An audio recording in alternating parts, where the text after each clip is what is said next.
मुलाचे नाव तर मस्त आहे, प्रेम. आता फक्त तो गुणांनी चांगला आहे की नाही हे पाहावं लागेल. चला, या हप्त्यात हे काम होऊन जाईल. प्रेम झोपेच्या धुंदीत असल्याने गादीवर पडताच झोपून गेला. 8 वाजेला स्वाती, यामिनी, रश्मी, इंद्र सर्व उठले. सर्वांनी आंघोळी केल्या व धर्मरावांशी बोलू लागले. काका, तुमची लेक इतकी चांगली आहे की तिने आम्हा दोघींना वाईट मार्गावरून काढून एका चांगल्या मार्गावर आणले. काका, तुमचा मुलगा काही दिसत नाही, बाहेर गेला आहे का?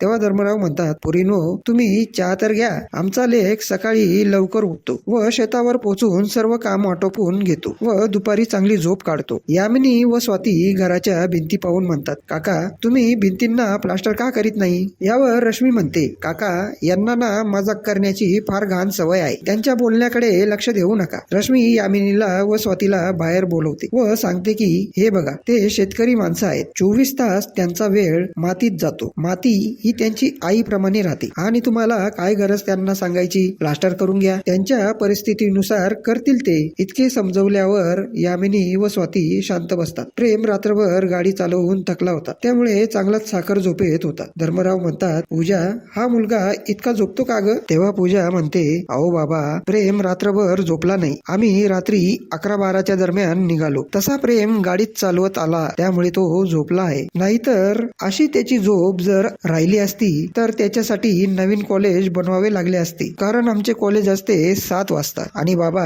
तुम्हाला एक सांगू का, प्रेम खूप चांगला आहे. तुम्ही त्याच्याशी बोला, तुम्हाला नक्की कळेल की तो कसा आहे. यावर धर्मराव म्हणतात, पूजा, तू त्याला त्याची जात विचारली?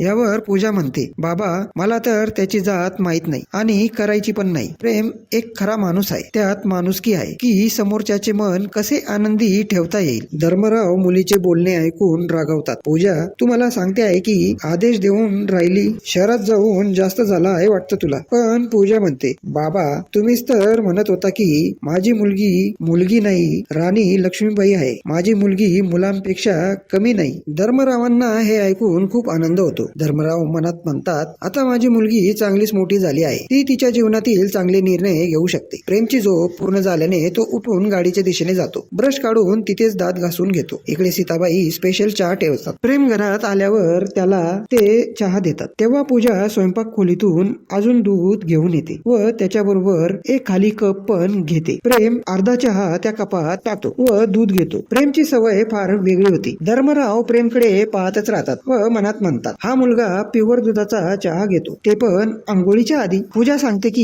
ही बाहेर लावलेली गाडी त्याची, ही गाडी तर फार लाखाची वाटते. हा मुलगा लाखोपती नसून करोडपतीचा मालक दिसतो आहे, कारण झोपेतून उठल्यावर पण काय तेजी आहे या मुलाच्या चेहऱ्यावर. प्रेमचा चहा पिऊन झाल्यावर प्रेम आंघोळीसाठी जातो. इकडे स्वाती, इंद्र, रश्मी, यामिनी गाव फिरण्यास निघून जातात. प्रेमची आंघोळ झाल्यावर प्रेम रेडीमेड धोतर घालतो. संपूर्ण गावातील कपडे परिधान करतो. धोतर व पांढरा शर्ट यावर प्रेमचा लुक संपूर्ण बदलून गेला. प्रेमला पाहून धर्मराव म्हणतात, हा तर माझ्या पोरावाने दिसू राहिला आहे की. सीताबाईंना पण प्रेमचे कापड आवडतात. त्या म्हणतात, अगं बाई, मला तर असं वाटून राहिलं की माझा पिंटूच उभा आहे की काय. तेव्हा धर्मराव म्हणतात, काय प्रेमराव, मग कसा चाललाय तुमचा अभ्यास व कॉलेज? यावर प्रेम म्हणतो, बरा म्हणण्यापेक्षा अति उत्तम आहे, कारण जे मुलं मुली शिक्षणात पुढे राहतात त्यांना जास्त मेंदूवर ताण घेण्याची गरज नसते. आणि तुम्हाला एक सांगू, प्रेम घाबरत घाबरत म्हणतो, मामा, आमच्या कॉलेज सारखे दुसरे कॉलेज तुम्हाला कुठेच मिळणार नाही. चांगलं वाईट शिक्षण, कला, गणित, संगीत व याहून इतर गोष्टीतून तुम्हाला काय घ्यायचे आहे ते तुम्ही घेऊ शकता. प्रेमचे बोलणे साधे बोळे असल्याने